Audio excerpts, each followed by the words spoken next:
Kenapa sih kamu belum bisa melupakan seseorang? Kalau dua konten sebelum ini kan dari sisi dianya, kenapa dianya udah seperti tidak mau lagi dengan kamu. Oke. Kalau ini kenapa kamu belum bisa melupakan seseorang. Oke.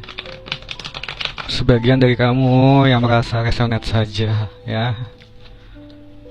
Saya coba salty cross ya. Kartu inti, kenapa kamu belum bisa melupakan seseorang? Kartu inti didukung atau tidak didukung? Nanti saya jelaskan. Penyebab.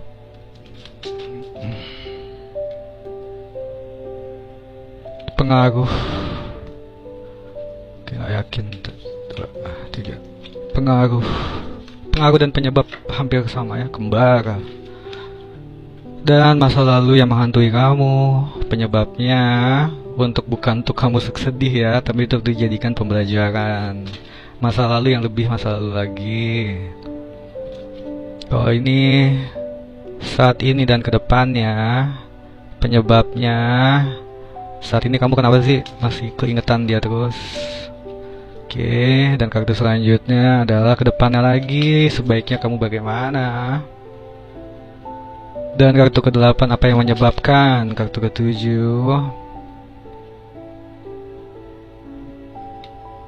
aku giniin aja deh. Dan kedepannya lagi dan kesimpulan, kenapa kamu belum bisa lupa dengan seseorang itu ya? Nggak muat bro ya. Oke, yang pertama, kenapa kamu belum bisa lupa dengan seseorang? Kewaspadaan menambah ilmu. Kamu kayak, kenapa belum bisa lupa dengan seseorang? Karena kamu setiap ketemu seseorang yang lain, itu membuat kamu waspada, membuat kamu ada, bukan takut ya, jadi kayak bener-bener kayak jaga jarak gitu loh. Kewaspadaan menambah ilmu. Pengen banget lihat dia tuh sebenarnya aslinya gimana sih gitu loh. Jadi kayak nggak langsung gampang percaya. Layakkan sampai tapak, kewaspadaan menambah ilmu. Apakah didukung? Didukung sih, karena sebenarnya ini pengorbanan kamu supaya tidak jatuh ke orang yang salah ya. Jadi kalau ditanya kenapa kamu masih ingat dengan yang lama, supaya nggak kejadian lagi hal yang buruk itu di masa lalu itu. Walaupun kamu masih sayang sama dia, tapi jangan sampai kamu ketemu orang lain yang kamu sayangi juga, tapi jatuhnya malah dianya sama seperti dulu. Kewaspadaan menambah ilmu itu intinya. Jadi kewaspadaan kamu terhadap siapapun itu bagus, tapi jangan sampai terlalu menutup diri ya, karena kamu masih ingat nih ya. Justru ini juga yang masih membuat kamu teringat-ingat dia terus. Kewaspadaan kamu terhadap siapapun yang mendekati kamu sebenarnya itu bagus, asalkan disertai perjuangan pengorbanan dalam artian untuk benar-benar melupakan, memaafkan yang lama, dan menerima yang baru dengan kewaspadaan yang lebih bijak, bukan untuk terlalu menutup diri ya. Jadi yang ini kan penyebab, pengaruh penyebab sama aja. Pengaruhnya ya, dulu sempat ada nih 9 piala harapan impian tercapai, menyatakan hasrat, pernah ada yang menyatakan hasrat ke kamu. Penyebabnya juga dulu kalian saling mencintai, lalu masa lalu yang menghantui.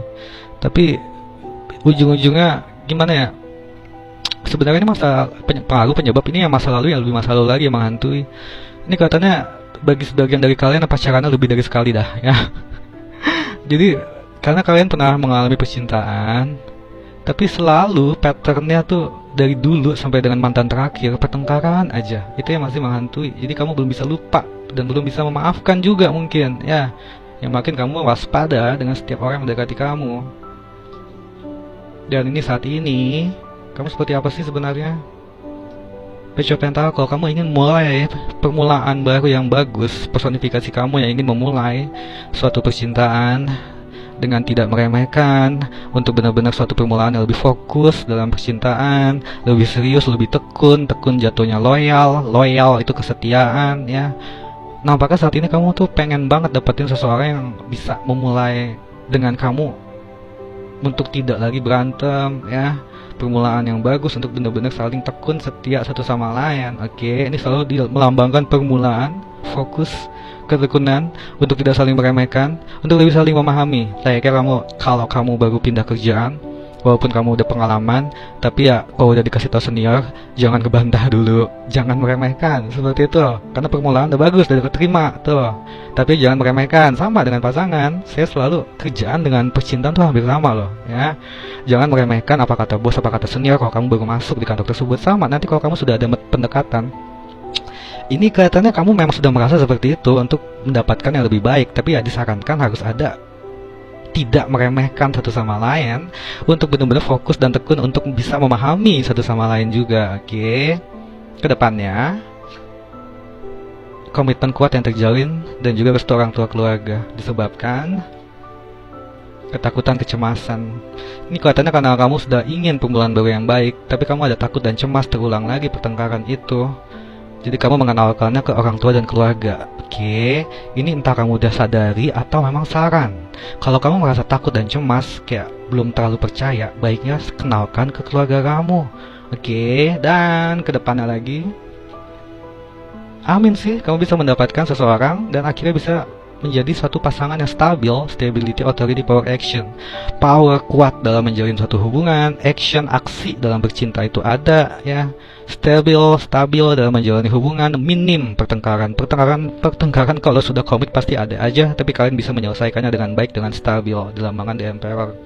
Kesimpulan dan saran, percintaan itu harus ada abundance dan kemelimpahan dalam cinta. Dalam artian, cintailah seperti kamu pengen dicintai, perlakukanlah orang yang kamu cintai seperti kamu mau diperlakukan. Ini juga ada kreativitas dalam percintaan untuk tidak membuat bosan. Ini juga ada mendukung dan didukung. Kalau kamu mau didukung, dukunglah dia dulu. Positif, energi positif kamu untuk bisa menarik orang-orang yang mau serius sama kamu. Kalau kamu dari awal udah pesimis, sudah ketakutan terus-menerus, ini tidak akan terjadi. Dalam artian kesimpulan tuh sarannya ya, kamu tuh seperti konten-konten sebelumnya, at the end, pada akhirnya wanita baik pasti ketemu lelaki baik. Sebaliknya juga sama. Kalau kamu ketemu orang-orang yang tidak baik, itu namanya kesandung. Hidup itu ada aja cobaan, ya. Seperti kamu apply kerjaan sekali, 2 kali, 3 kali, 4 kali apply, udah interview, udah sampai ke CEO, tahu-tahu nggak keterima. Oke, menjalani hubungan udah bertahun-tahun, tahu-taunya kandas. Ada aja cobaan, tapi at the end, pada akhirnya kalau kamu bisa belajar dari pengalaman, ya. Ini juga layaknya sosok seorang ibu, ya, yang benar-benar ada kedewasaannya, yang dia ada sekali lagi kemelimpahan tuh. Dia mau memaafkan, energi positif sekali lagi itu tidak mencari-cari kesalahan orang. Dia lebih baik mendukung terlebih dahulu baru dia didukung. Ini juga ada artinya kamu harus menjaga diri kamu sendiri, merawat diri kamu dalam segi fisik, dalam segi spiritualisme, supaya kamu kuat dalam menghadapi segala cobaan. Seperti itu kesimpulannya, kalau mau endingnya bagus seperti ini. Amin, semoga ada sebagian resonnya. Terima kasih.